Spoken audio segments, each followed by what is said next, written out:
mag-reply sa mga sabihin natin, pwede natin sila tawaging bashers or sa mga negative comments kasi hindi naman po talaga makakatulong ang pag-reply. Mas lalo lang niyang napapalala pag sabihin natin pinatulan. I think yun yung mga ano ko lang. Pero hindi naman po. Sana, para sa akin, sana huwag na lang patulan yung mga bashers. Congratulations. Thank you. Follow up lang. Follow up lang sa question. Paano ko binago ng movie na to? Kasi sa dami ng places na natatanggap mo mas confident ka na paano ka nagpagawa sa actor at yung pagkakapon sa Ang haba. Baka mahabaan to. Gusto ko lang po ikwento. Sabi ko nga nung last vloggers ko, pagpasensya niyo na ako. Ang dami-dami kong kwento na sinasabi sa inyo kasi yun nga, napaka-life-changing itong proseso ng paggawa nitong film. Paano ako nagbago? especially after the reviews, ano sinabi Sisimulan ko na sa proseso ng paggawa ng pelikula. Yung mismong pag-uusap pa lang namin ni Direk Joyce,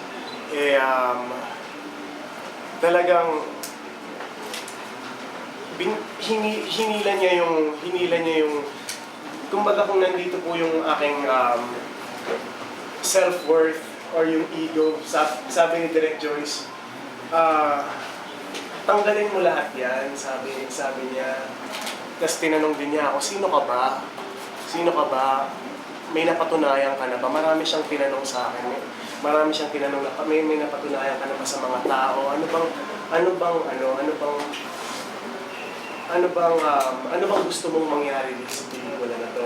So marami po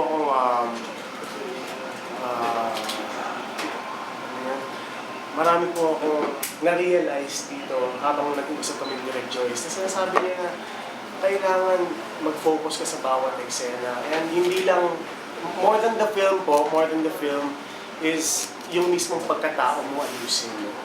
Kasi kung hindi mo kilala ang sarili mo, paano mo ita-translate yan sa pelikula? So, sabi niya, you have to be relaxed, you have to open yourself up to people. And sabi niya, hindi naman daw niya ako ginajudge. Hindi kita ginajudge siya. Wala ako doon. Nandito ako bilang director mo to bring out the best in you.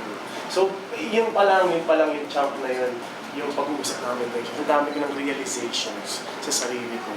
So, again, sobra akong overwhelmed. And marami akong natutunan, especially sa mga sinabi ni Direk Joyce. At syempre nakasama ko po si Miss Vilma Santos at si Miss Angel Oxin. So, yung work habits, yung work ethics nila, napagmasdan ko rin. And, grabe talaga. Seryoso sila sa ginagawa. Garcia. Yes. Sige pa, madami. Yung sinasabi mo kanina, sino si Sian Lim? Who is Sian Lim 5 years before? Who is Sian Lim now? And who is Sian Lim after 5 years? Who is Sian Lim before? 5 years, sabi niyo po 5 years ago. Sabihin natin Sian Lim before I entered show business, before I entered Star Magic, before I became a talent ng ABS-CBN. Sian Lim is a very insecure guy.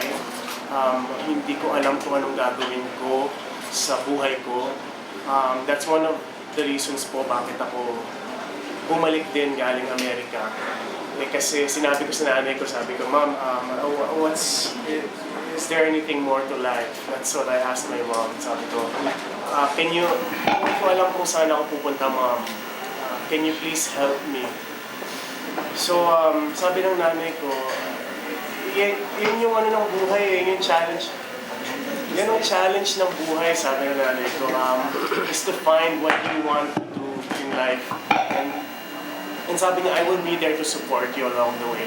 So yun po ako 5 years before I entered show business na talagang walang direksyon. Laging malungkot. Thank you. Nung pumasok naman po ako sa industriya, hindi ko rin po alam kung saan ako lulugar. To be really honest, hindi ko po alam kung saan ako pupunta, hindi ko po alam kung what's next for me. I guess lahat naman po ng artista, hindi po namin alam kung saan po kami